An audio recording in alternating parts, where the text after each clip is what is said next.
What's up guys, it's me Jeremy, and today I wanted to talk about one of the more common misconceptions I encounter during my coaching streams over on Twitch, and it's why building full damage sucks. Let's get started. Now, this mostly applies to top laners, junglers, and supports, but even AD carries and mid laners suffer sometimes from building too much damage, or at the very least, lacking utility and defense in their full item build.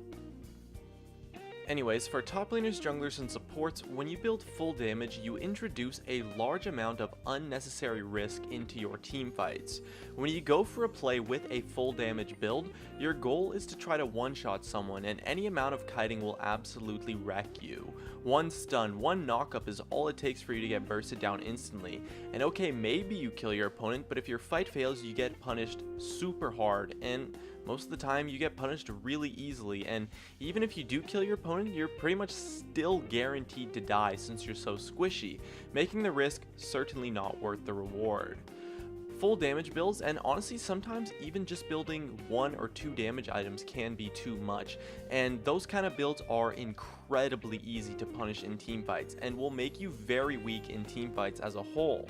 The extra risk is totally unnecessary, and teamfighting without tanks on your team is realistically almost impossible, and at the same time you're not going to deal any damage when you're dead, so diving in to blow up an opponent tends to be a very weak strategy, and so building tanky will often cause you to deal more damage in the overall fight anyways, since you survive longer.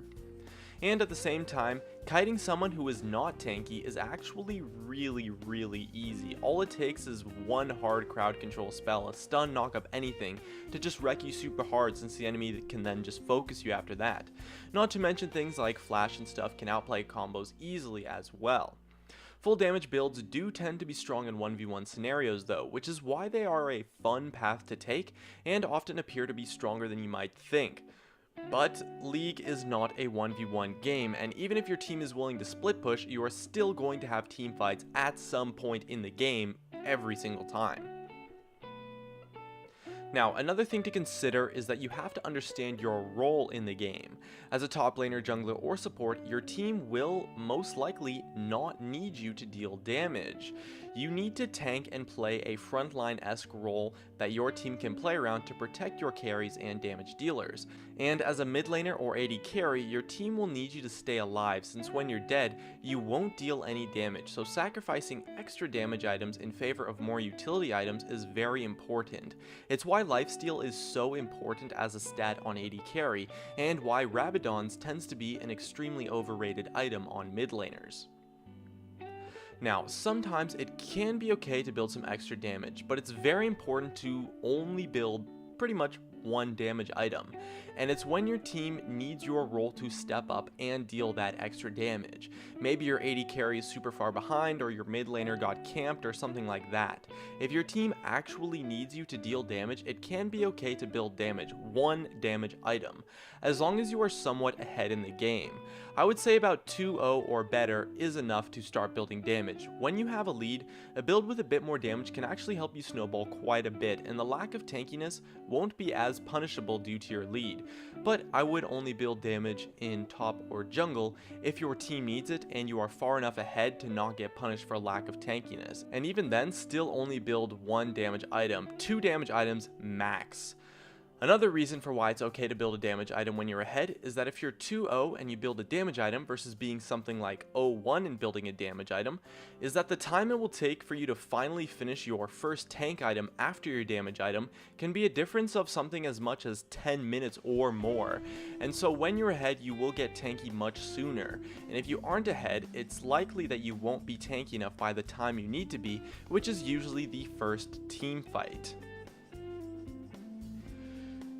Now, it is worth mentioning that what I'm saying applies very differently to mid laners and AD carries, since the role for them on a team will pretty much always be to be a damage dealer. For them, it's more about building extra utility over more damage sometimes. It's all about judging how much damage you need versus how much defense you need. As long as you bring enough damage to your team and aren't having a big problem killing your opponents, you should opt for more utility in your build.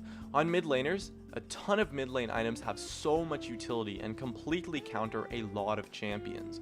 Your damage options should be things like Zhonya's, Morello's, and Abyssal Scepter, based on the current game state you are in and the champion you're playing. Rabadon's first tends to be pretty much always terrible, since it leaves you vulnerable in teamfights with no utility, and the extra damage often is not needed. At the same time, on AD carries, Quicksilver Sash, Guardian's Angel, or even something like a Randuin's can go a long way to countering opponents. Keep track of what is going to kill you in teamfights, and especially if you're ahead, staying alive will be very important, and you likely will not need the extra damage. So going a pure defensive item like QSS as early as your third item in your build can actually be really strong and really shut down some of your opponents. Just keep track of what the opponent's threats are and how you can counter them with your item build, and what you need to bring to your team, as quite often what you need to bring will not be more damage, but rather more survivability, so that you can live longer in fights to be able to output more damage as a whole. Hey guys, it's me, Jeremy. Thanks for watching my video. If you enjoyed it, definitely make sure to hit that like button so I can tell, as well as you can check me out on Facebook and Twitter at Gaming Curios. And check me out on Twitch too, I do weekly streams. And if you really enjoyed the video, make sure to subscribe, as well as you can check out some of my other content up above. Anyways, that's going to be it. Thank you so much for watching, and of course, I'll see you guys next time.